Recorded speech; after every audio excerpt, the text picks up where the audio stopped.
8 বছর পর আজ অনুষ্ঠিত হতে যাচ্ছে ঠাকুরগাঁও জেলা বিএনপির সম্মেলন। এতে প্রধান অতিথি হিসেবে বিকেলে ভার্চুয়ালি বক্তব্য রাখবেন দলের ভারপ্রাপ্ত চেয়ারম্যান তারেক রহমান। সম্মেলনকে ঘিরে জেলা জুড়ে উৎসবের আমেজ। সকাল থেকেই ব্যানার ফেস্টুন নিয়ে নেতাকর্মীরা সমাবেশ স্থলে আসছেন।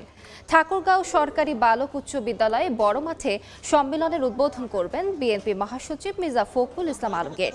সর্বশেষ 2017 সালে ঠাকুরগাঁও বিএনপির জেলা সম্মেলন হয়েছিল।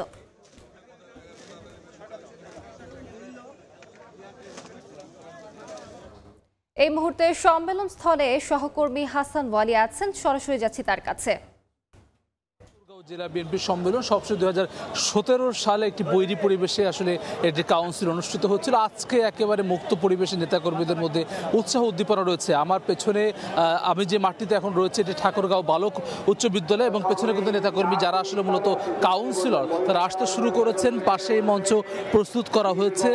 জেলার 5টি উপজেলা এবং 3টি পৌরসভার মোট 808 জন কাউন্সিলর তাদের নেতা নির্বাচন করবেন। আমরা এখন পর্যন্ত জানতে পেরেছি সভাপতি পদে কোনো প্রতিদ্বন্দ্বিতা না হলেও সাধারণ সম্পাদক পদে একাধিক প্রার্থী রয়েছেন, যার ফলে কাউন্সিলররা কিন্তু আসলে তাদের প্রার্থীকে বেছে নেবেন। ভোট গ্রহণের সব ধরনের প্রস্তুতিও রাখা হয়েছে নির্বাচন কমিশনের পক্ষ থেকে। আমরা নেতাকর্মীদের সঙ্গে কথা বলেছি। ঠাকুরগাঁওয়ের তৃণমূল বিভিন্ন উপজেলা যেসব নেতাকর্মীরা আজকে কাউন্সিল উপলক্ষে এসেছেন, তাদের কাছে আসলে এই দিনটি কিন্তু আসলে দারুণভাবে আকাঙ্ক্ষার ছিল, আকাঙ্ক্ষিত দিন।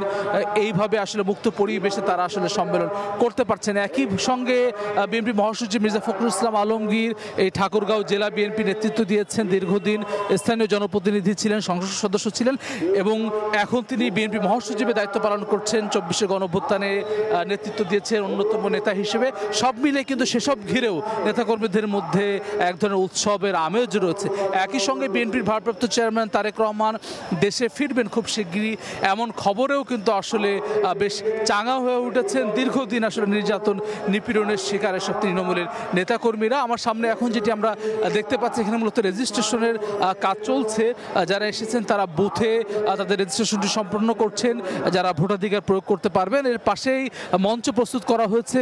কিছুক্ষণ পরেই বিএনপি মহাসচিব মির্জা ফখরুল ইসলাম আলমগীর উদ্বোধন করবেন। উদ্বোধনী বক্তব্যের মধ্য দিয়ে এটি প্রথম অধিবেশনে কাউন্সিল অনুষ্ঠিত হবে, এবং দ্বিতীয় অধিবেশন দুইটায় যেটি শুরু হবে সেখানে বিএনপির ভারপ্রাপ্ত চেয়ারম্যান তারেক রহমান ভার্চুয়ালি যুক্ত হয়ে প্রধান অতিথির বক্তব্য রাখবেন, নেতাকর্মীদের দিক নির্দেশনা দিবেন।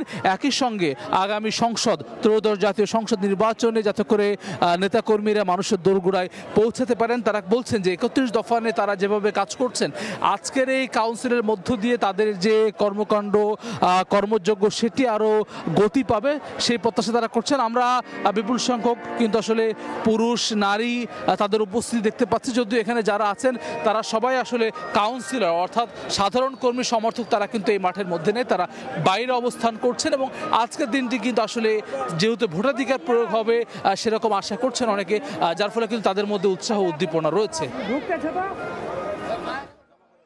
সরাসরি যুক্ত ছিলাম ঠাকুরগাঁওয়ে।